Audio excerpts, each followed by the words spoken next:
What's the meaning of bounds?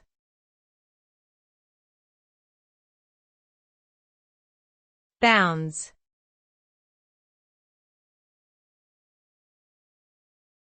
Bounds.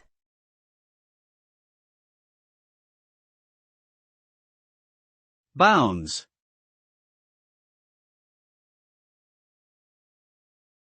Bounds.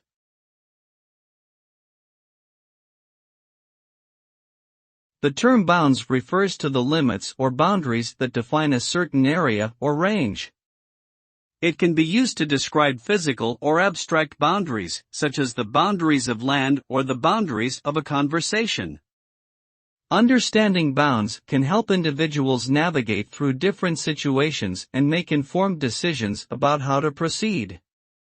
By being aware of one's own boundaries and respecting the boundaries of others, individuals can establish healthy relationships and promote a positive social environment. Overall, the concept of bounds plays an important role in shaping our interactions with the world around us.